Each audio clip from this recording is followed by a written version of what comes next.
Hello, welcome. সকলকে স্বাগত জানিয়ে শুরু করছি আরেকটি ব্লগ। সবাই কেমন আছেন? নিশ্চয়ই খুব ভালো আছেন। আমিও বেশ ভালো আছি।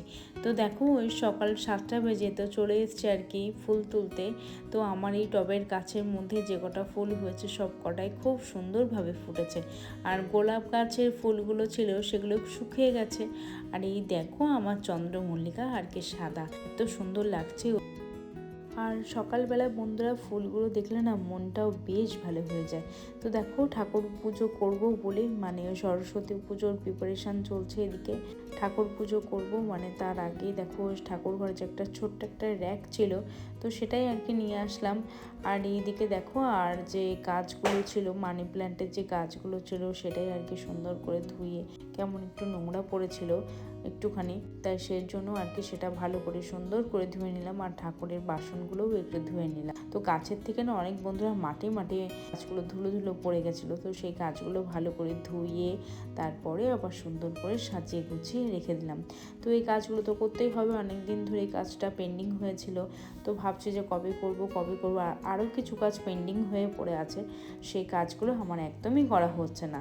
তো দেখো, র্যাকটাকে আর কি আমি একটু চিটে ছিল, কারণ সর্ষের তেল ঘি আর কি ঠাকুরকে দিয়েই আমি, সেই জন্য আর কি সেখানে পড়ে অনেকটা তেল চিটে হয়ে গেছিলো। তো সেই জন্যই আর কি আমি ভালো করে সুন্দর করে একটু ক্লিন করে নিয়ে ভালো করে ধুয়ে নেব। আর ওই পাশে তোমরা বন্ধুরা দেখতে পাচ্ছ কি না, আমার দুটো লঙ্কার চারা আছে। কৃত্তিকার দাদু ওই লঙ্কার চারা আর কি নিয়ে এসেছিলো, তো ওইখানেই আর কি টবে লাগিয়েছে। এত সুন্দর টবের চারাগুলো হয়েছে, সত্যি দেখলে মনটা অনেক ভালো হয়ে যায়। প্রত্যেক বছর লক্ষ্মী পুজো, তারপর সরস্বতী পুজো তো করে থাকে। তো এই বছরটা আর কি সেটা করতে পারিনি, তাই জন্য আর কি সরস্বতী পুজোটা ভাবছি এবার একটু করব। তো ভগবান যতটুকু দেবেন তো সেইভাবে আর কি করার চেষ্টা করব। তো প্রথমে না মানি প্ল্যান্টের গাছগুলো ভালো করে ধুয়ে নিয়েছি, একদম বালি বালি হয়ে কাদা কাদা হয়ে অনেক দিন ধরে ধোয়া হয়নি, ক্লিন করা হয়নি। তো একদম হয়ে কেমন হয়েছিল। তো মাটিতে রাখলে, টবে রাখলে আরও ভালো হতো। তো আমিও জলে সুন্দর দেখানোর জন্য আর কি একটা কাঁচের জারে আর কি রেখে দিয়েছি, আর বোতলে রেখে দিয়েছি। আর তো দেখো কত সুন্দর লাগছে গাছগুলো, আর এত সুন্দর সতেজ লাগছে, একটা গাছও আর কি এখান থেকে মরে যায়নি।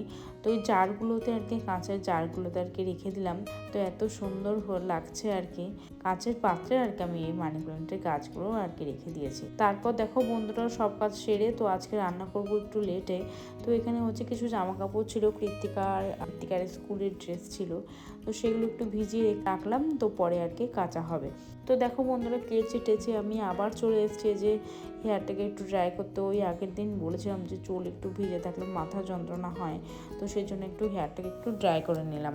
তো চলো, তারপরে ঠাকুর পুজো দিয়ে এসে তারপরে বাদবাকি কাজ করবো। আজকে ব্লগটা খুবই ছোট, এই পর্যন্ত। যদি ভিডিওটা বন্ধুরা কোনো অংশ যদি তোমাদের ভালো লেগে থাকে তাহলে প্লিজ লাইক করে সাবস্ক্রাইব করে দিও।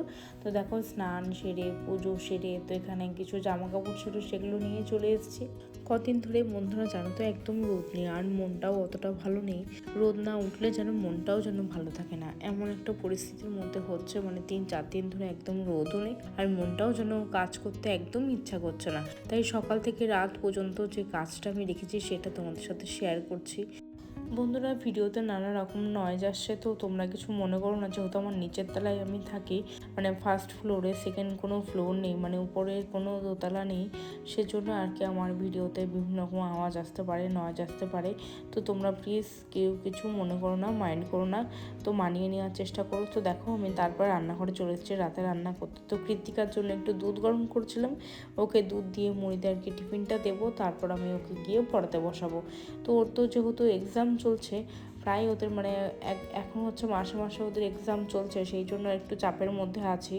তো ওকে পড়ানো, তারপরে ওকে সমস্ত কিছু করে দেওয়া, সব কাজ সেটাও আমাকে করতে হচ্ছে। ও যেহেতু ছোটো, তো এখন অত ও বোঝে না, সেই জন্য। তো ওই দেখো, এই জন্য কৃত্তিকার জন্য দুধ আর এইদিকে মুড়ি দিয়ে দেবো, আর কিছুই দেবো না। সন্ধ্যাবেলা টিফিনটা ওকে দিয়ে আসি, তারপর যা রাত্রে রান্নাবান্না আছে সেটাও তোমাদের সাথে শেয়ার করবো।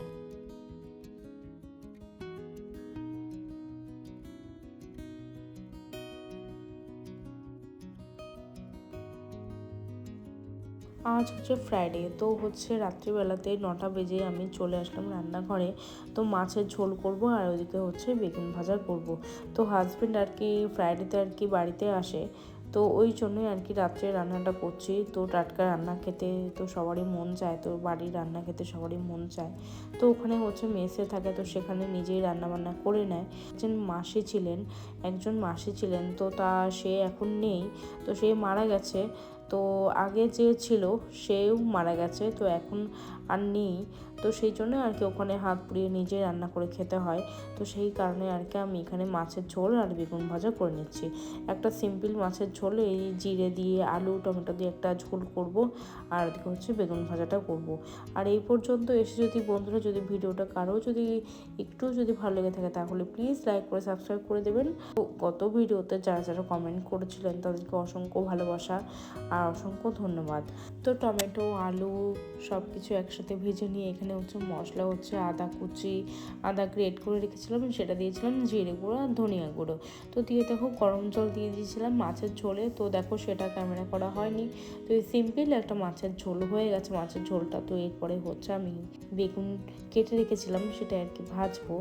জানো তো বন্ধুরা, আমি একটা টিপস আমি নিজের থেকে নিজেই বের করেছি। কারণটা হচ্ছে যে প্রথমে যদি বেগুনটাকে কেটে আমি লবণ হলুদ আর একটু চিনি মাখিয়ে রাখি, আর তারপরে যদি সর্ষের তেলে সেটাকে ভাজা যায় একটু ঢাকা চাপা দিয়ে, তাহলে তেলটা বন্ধুরা অনেকটাই কম টানে।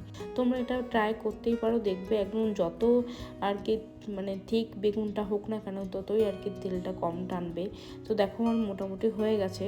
তো আজকের ভিডিওটা এখানেই শেষ করব। ভালো লাগলে বন্ধুরা লাইক করে সাবস্ক্রাইব করে পাশে থাকবেন। তো আমিও আপনাদের পাশে আছি। থ্যাংক ইউ, ধন্যবাদ, টাটা, বাই বাই।